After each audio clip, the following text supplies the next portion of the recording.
Hello and welcome back to the channel. I'm Ravvy of Ravvy Plays Games, and today we're taking a look at UnderQuest, a fantasy roguelite adventure where quick thinking and inventory management are the keys to your success. We'll take a look at some gameplay and battle mechanics, and then I'll share my first impressions.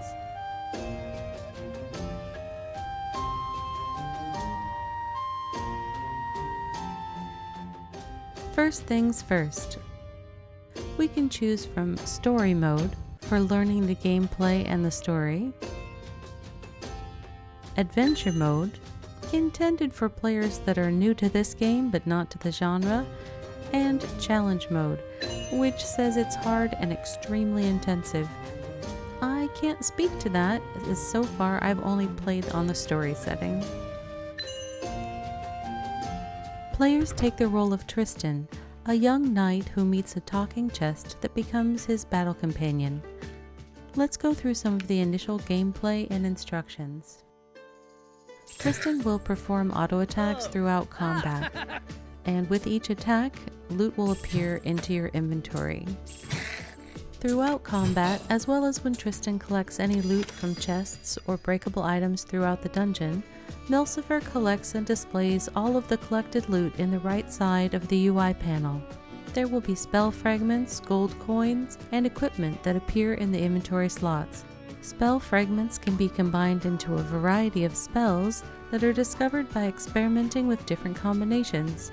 Over time, Tristan will unlock the ability to combine spells and other items to make them more powerful, but for now, 2 spell fragments create a spell that can be cast from his inventory.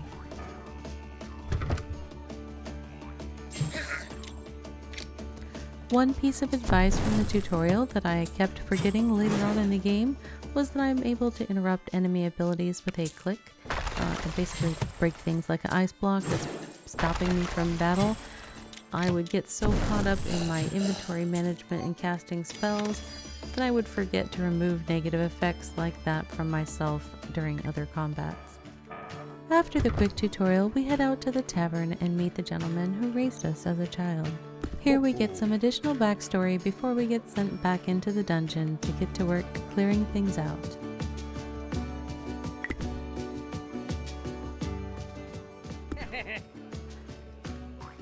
We learn about the 3 different factions hidden behind the 3 doors in this room.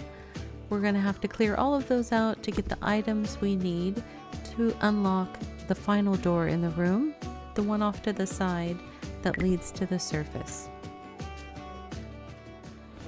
Milcifer shows us how to merge coins to get more gold from them. Luckily, he only charges 0 coins for this at this time because we don't have any coins yet. From here, we'll start exploring the dungeons in each of these different clan sections to earn coins, get more upgrades, get stronger, and make our way down to the harder levels down at the bottom of each of the 3 areas.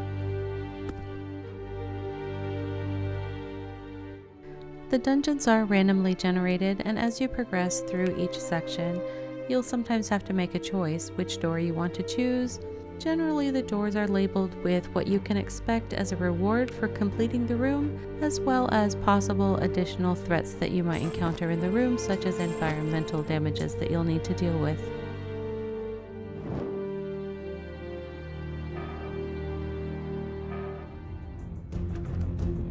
Not all of the rooms hold combat, however. Sometimes you'll encounter an NPC along the way that can help you upgrade your gear or your skills.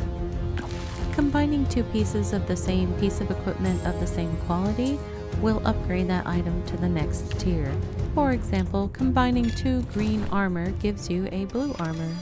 I was sitting at a little under half health as I headed into the final room of my first level of the dungeon. Combat did get a little spicy for me here, but I managed to make it through. Never fear.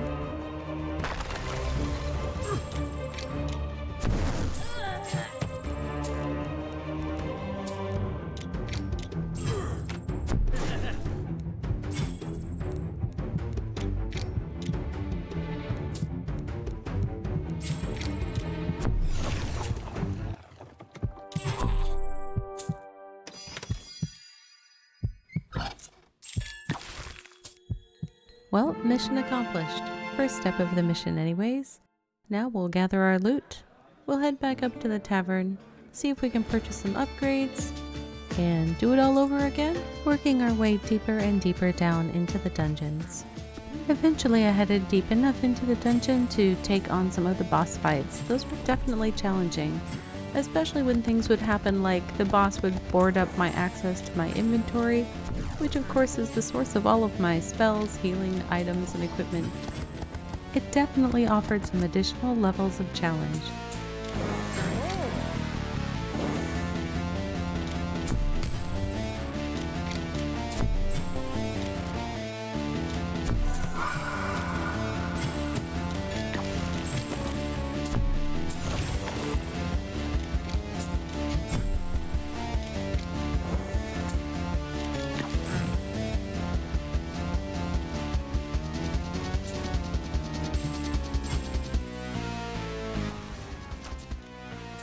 Each of the clans and bosses also had their unique skills, spells, and effects, all of which helped add a nice variety of challenge to the progression.